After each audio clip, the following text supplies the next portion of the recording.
What's going on YouTube? It's Richie here. It's been a long day. Just finished streaming, but I thought I'd bring you a lot of video because a lot of people were talking. A lot of people came in talking about how 1.4 seems really trash. Like they really do not like 1.4 at all. So I thought I would just talk about you know, the pros and cons of this string basically, because in Tekken 7, 1.4 was a string that like if someone tried to like duck and then punish you for like doing a jab or something, the 4 would then counter hit them and you get counter hit combo, stuff like that, full launch. And obviously in this game, on counter hit, it does nothing except adds a hit spark. So it has changed a lot. You are forced into stance, forced into K&K. Like there's no way to not go into K&K. Like that is, you know, a thing. I feel like it's just because people like Leo players would have spammed this a lot just because of how strong it was in Tekken 7. Like it was unbelievable. Like everyone was using it. Everyone's been coming into my stream talking about 1.4 is dead. Like it's mad. So I'll explain obviously on block and stuff why it is pretty bad. And like I'll show you obviously the frame data. The frame data is on the screen so you can see exactly what's going on.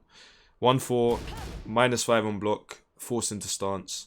If I cancel, -15. So if I cancel and block and they do a hop kick, I get launched. That is the new change that has happened to 1.4. So let's talk about the options from 1.4. Before talking about defensive options and like what the frames say and whatnot, let's talk about the options that we actually have. So if I do, obviously this, you know, nothing fancy is going to happen. I'm -5 trying to do a 13 frame chop. So if you do a 18 frame move, we'll trade. Anything faster than 18 frames will win.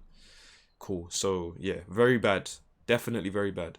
Let's move on to K&K 4. Okay, so this is a high crush. Won't beat jabs because it doesn't crush fast enough. It might be like maybe a magic 4 or like a high counter hit button, because well that is slower of course, like maybe 13 frames, 14 frames, it might be something like that. But again, we'll lose to a launcher.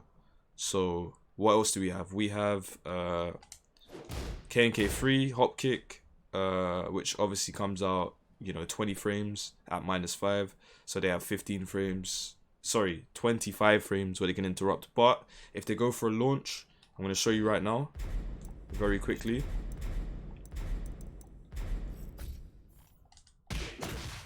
So if I try and punish this now, I cannot get anything guaranteed after that. Like that is it. It's just a single hit and that is it. So one thing I will say, I feel like that as the opponent, they have to get very familiar with the string in order to pick the right move to do in the first place. So being able to nullify the down forward 2 with that it's an option, you know, it's an option at the end of the day. Like I'm not saying the string is amazing, I'm not saying that option is amazing, because down forward 2 will check, you know, everything. Everything gets checked. Like absolutely. Even if I cancel. But it reduces the pain. Like this is a game where we press a lot of buttons, and yeah, if you want to reduce the damage or potentially scam someone, you know, the options there. Okay, so people tend to jab a lot after 1.4. Leo has an option to beat this, and that is 3+4. So if the opponent goes for any high attack, this will win. So if they're not going for the, you know, the down forward 2 like every single time, and they try and use a high move, you know, you can still get some kind of leverage from using 1.4 because it's a fast interaction and people have to get used to it. So, you know, it's something to think about. Like eventually people will get comfortable if they play against Leo enough, you know, they'll understand the situation. But for right now, early on in the game, this string will have some uses. Like, just taking what I'm saying in this video, the string will have uses now. Later on, it might not. That's just how it is. But it might change further down the line. Who knows? But yeah, that's, I guess, everything in terms of 1.4 on block.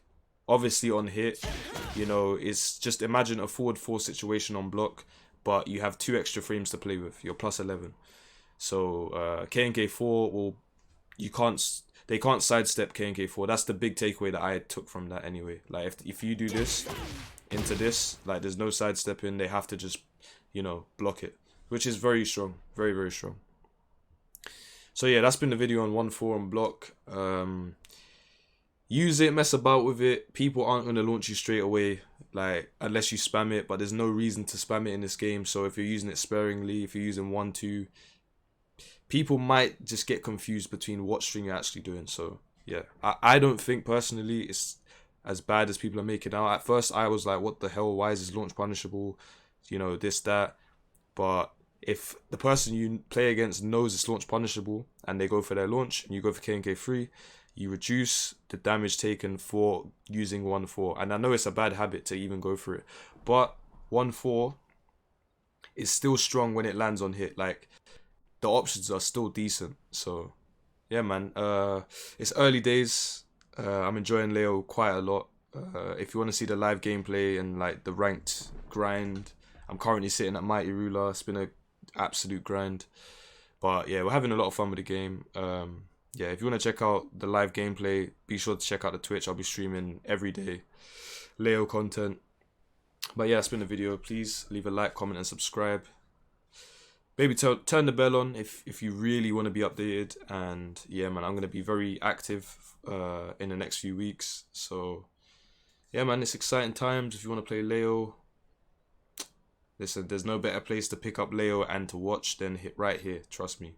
We're going to bring you some bangers. Yeah, it's been AzureRichy. Take it easy, everyone. Peace.